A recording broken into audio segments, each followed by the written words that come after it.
नमस्कार, आप देख रहे हैं 24 न्यूज। मैं हूं आपके साथ संजय मिश्रा। ये देखते हैं अब तक की 25 बड़ी खबरें। 8 मार्च यानी आज मनाया जा रहा है महाशिवरात्रि का त्यौहार। हिंदू पंचांग के अनुसार फाल्गुन मास के शुक्ल पक्ष की चतुर्दशी तिथि के दिन मनाया जाता है भगवान शिव को समर्पित महाशिवरात्रि पर्व। महाशिवरात्रि पर्व के दिन की जाती है भगवान शिव और माता पार्वती की विशेष उपासना। धार्मिक मान्यताओं के अनुसार इसी दिन विवाह के पवित्र बंधन में बंधे थे शिव पार्वती। देवाधिदेव महादेव भोले शंकर की उपासना के पावन पर्व महाशिवरात्रि पर यूपी के सीएम और गोरक्ष पीठाधीश्वर योगी आदित्यनाथ ने भरोइया के पितेश्वर नाथ शिव मंदिर में किया जलाभिषेक। इसके अलावा गोरखनाथ मंदिर के शक्तिपीठ में भगवान शिव का रुद्राभिषेक कर योगी आदित्यनाथ ने की प्रदेशवासियों के आरोग्यमय, सुखमय, समृद्धमय व शांतिमय जीवन की मंगल कामना।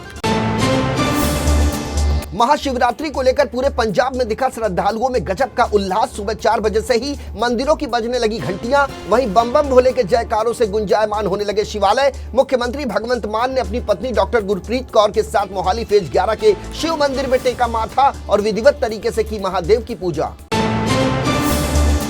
अंतर्राष्ट्रीय महिला दिवस के मौके पर प्रधानमंत्री नरेंद्र मोदी ने देश की मां बहनों और बेटियों को दिया बड़ा तोहफा। उन्होंने ऐलान किया कि महिलाओं को घरेलू गैस सिलेंडर पर दी जाएगी 100 रुपए की छूट। पीएम मोदी ने ट्वीट कर लिखा कि महिला दिवस के अवसर पर आज हमने एलपीजी सिलेंडर की कीमतों में 100 रुपए की छूट देने का किया है बड़ा फैसला। इससे नारी शक्ति का जीवन होगा आसान। पंजाब हरियाणा के शंभू बॉर्डर पर किसानों का प्रदर्शन लगातार जारी। शुक्रवार को अंतर्राष्ट्रीय महिला दिवस पर महिलाओं के एक समूह ने केंद्र सरकार के खिलाफ किया प्रदर्शन का नेतृत्व। भारतीय किसान मजदूर संघर्ष कमेटी और संयुक्त किसान मोर्चा के ऐलान के बाद शंभू व खनौरी बॉर्डर पर मनाया गया अंतर्राष्ट्रीय महिला दिवस। शुक्रवार को पंजाब से बॉर्डर पर बड़ी संख्या में पहुंची थी महिलाएं। बिहार के समस्तीपुर जिले में मुसरी घरारी चौक पर स्थित एक फुटवेयर दुकान में शुक्रवार की सुबह लगी अचानक आग। देखते ही देखते आग इतनी उग्र हो गई कि 5 लाख से अधिक कीमत की संपत्ति जलकर हुई राख। इस घटना के कारण चौराहे पर मच गई अफरा तफरी, जिसके बाद पुलिस के साथ मौके पर पहुंची दमकल की टीम। करीब 1 घंटे की कड़ी मशक्कत के बाद आग पर पाया जा सका काबू। आग लगने का कारण बताया जा रहा है शॉर्ट सर्किट। इंदौर के हीरानगर क्षेत्र में 5 दिन पहले हादसे का शिकार हुई एक महिला की उपचार के दौरान हुई मौत। दरअसल वो अपनी बेटी के साथ जा रही थी।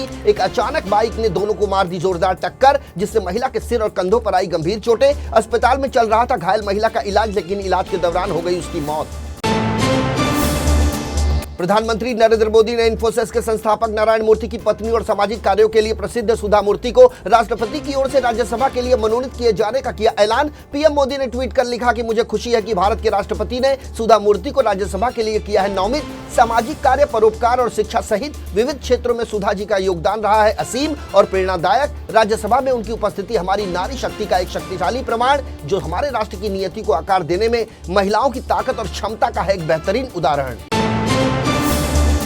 देश की वित्तीय राजधानी कहे जाने वाले शहर मुंबई के लोगों को लगने वाला है तगड़ा झटका। आने वाले दिनों में मुंबई में बिजली होने जा रही है महंगी, जिसके बाद मुंबई करों को हर महीने ज्यादा भरना पड़ेगा बिजली का बिल। बिजली की दरें बढ़ाए जाने को नियामक ने दे दी है मंजूरी।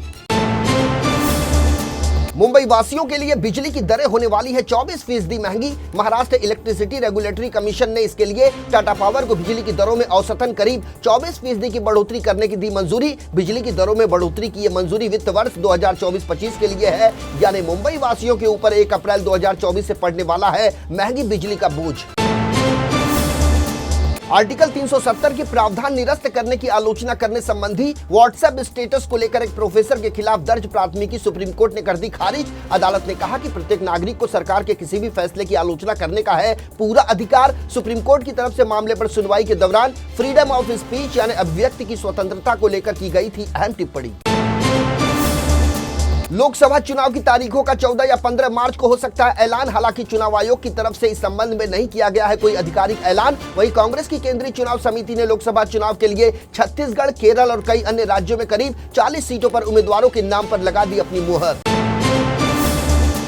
बेंगलुरु के रामेश्वर कैफे में हुए ब्लास्ट केस में हुआ है एक बड़ा खुलासा। मामले की जांच कर रही राष्ट्रीय जांच एजेंसी को एक नया सीसीटीवी फुटेज मिला है, जिससे यह पता चलता है कि संदिग्ध हमलावर ने कैफे में इम्प्रोवाइज्ड एक्सप्लोसिव डिवाइस यानी आईईडी रखने के बाद बदले थे अपने कपड़े और फिर कर्नाटक के तुमकुरू जाने वाली बस में वो चढ़कर हो गया था फरार।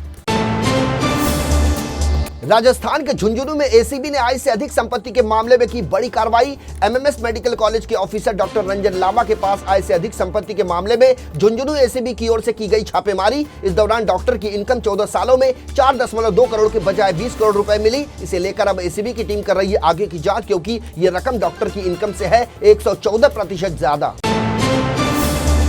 उत्तर प्रदेश की राजधानी लखनऊ के गोमती नगर इलाके में एक महिला की उसके पति ने गला दबाकर कर दी हत्या। पत्नी की हत्या करने के बाद आरोपी पति हुआ मौके से फरार। पुलिस कर रही है फरार पति की तलाश। बताया जा रहा है कि आपसी विवाद के चलते पति और पत्नी में हुआ था झगड़ा, जिसके बाद पति ने कर दिया ये कुकृत्य। यूपी के इटावा जिले के अंतर्गत आने वाले मोहल्ला हरिशंकरपुरम में शुक्रवार की सुबह एक बंद कमरे में मिला खून से लथपथ अवस्था में एक महिला का शव। पिता की सूचना पर पहुंची पुलिस ने इकट्ठा की जानकारी, वहीं फॉरेंसिक टीम ने भी जुटाए साक्ष्य। मृतक के पति पर लगा दहेज के लिए हत्या करने का आरोप। 25 वर्षीय मृतक पूनम के पिता के अनुसार घर में रखा बेटी का जेवर और रुपए लेकर आरोपी पति हो गया फरार। तलाश में जुटी पुलिस। गोरखपुर से लखनऊ तक चल रही वंदे भारत का प्रयागराज तक विस्तार होली के पूर्व हो सकता है। बताया जा रहा है कि पीएमओ द्वारा 2 तिथियों पर ट्रेन के संचालन की तैयारियों के बारे में कहा गया है। कयास लगाए जा रहे हैं कि 10 या 12 मार्च को पीएम मोदी गोरखपुर वंदे भारत के प्रयागराज जंक्शन तक के विस्तार को दिखा सकते हैं हरी झंडी। टेलीविजन इंडस्ट्री से आई है एक दुखद खबर, जहां टेलीविजन की मशहूर अदाकारा अमनदीप सोही ने दुनिया को कह दिया अलविदा। अमन के निधन से न सिर्फ उनका परिवार बल्कि फैंस और इंडस्ट्री में दौड़ पड़ी है शोक की लहर। हर कोई अमन की आत्मा की शांति के लिए कर रहा है दुआ। टीवी एक्ट्रेस अमनदीप सोही के बाद कलश, हिटलर, दीदी, देव के देव महादेव समेत कई हिट टीवी शो में काम कर चुकी एक्ट्रेस डॉली सोही का भी निधन। सर्वाइकल कैंसर से जंग लड़ रही 48 वर्षीय डॉली सोही ने भी दुनिया को कह दिया अलविदा। उनकी बहन अमनदीप सोही का भी 48 घंटे पहले हुआ था निधन। डॉली सर्वाइकल कैंसर से जूझ रही थी, जबकि पीलिया की वजह से हुआ अमनदीप का निधन। भारतीय बैडमिंटन संघ ने पिछले महीने एशिया चैंपियनशिप टीम में देश को पहला स्वर्ण पदक दिलाने वाली महिला बैडमिंटन टीम के लिए की 35 लाख रुपए के नकद पुरस्कार की घोषणा। बीएआई ने कुल मिलाकर की 1 करोड़ 12 लाख रुपए की नकद पुरस्कार की घोषणा, जिसमें सात्विक साईराज, रंकी रेड्डी और चिराग शेट्टी की एशियाई खेलों की पुरुष युगल चैंपियनशिप जोड़ी के लिए 12 लाख रुपए का पुरस्कार भी है शामिल। कांग्रेस नेता राहुल गांधी 17 मार्च को मुंबई के दादर में स्थित ऐतिहासिक शिवाजी पार्क में भारत जोड़ो न्याय यात्रा का करेंगे समापन। भारत जोड़ो न्याय यात्रा के दौरान राहुल गांधी विपक्षी इंडिया गठबंधन की तरफ से लोकसभा चुनाव अभियान 2024 की करेंगे शुरुआत। महाराष्ट्र के ठाणे जिले में कासरवडावली को मुंबई के वडाला से जोड़ने वाला मेट्रो 4 मार्ग के दिसंबर 2025 तक चालू होने की उम्मीद। अधिकारियों के मुताबिक 65.32% पूरा हो चुका है मेट्रो 4 लाइन का काम। देश की आर्थिक राजधानी मुंबई की तरह अब महाराष्ट्र के अमरावती जिले में भी दिखाई देगा डिब्बे वाला पैटर्न। टिफिन सेवा से हर नौकरी पेशा तक पहुंचेगा खाना। मुंबई के बाद महाराष्ट्र के अमरावती जिले में हो रही है डिब्बे वाला पैटर्न की शुरुआत। मुंबई कांग्रेस अध्यक्ष वर्षा गायकवाड़ की बढ़ सकती है मुश्किलें। वर्षा गायकवाड़ और पार्टी की युवा शाखा के राज्य इकाई प्रमुख कुणाल राउत पर बिना अनुमति के महानगर में विरोध प्रदर्शन करने का आरोप। वर्षा गायकवाड़ और कुणाल राउत के खिलाफ मामला दर्ज। यूबीटी प्रमुख उद्धव ठाकरे ने प्रधानमंत्री नरेंद्र मोदी पर जमकर साधा निशाना। कहा, भारतीय जनता पार्टी ने भले ही उनके विधायकों को अपने पाले में करके उनकी पार्टी को किया है तोड़ने का काम, लेकिन उनकी पार्टी अभी भी नहीं हुई है खत्म। उद्धव ठाकरे ने कहा कि एक दिन भारतीय जनता पार्टी को दफन कर देगी उनकी पार्टी। तो ये थी अब तक की 25 बड़ी खबरें। देश और दुनिया की ताजा तरीन खबरों के लिए बने रहिए इन 24 न्यूज के साथ। मुझे यानी संजय मिश्रा को दीजिए इजाजत। नमस्कार।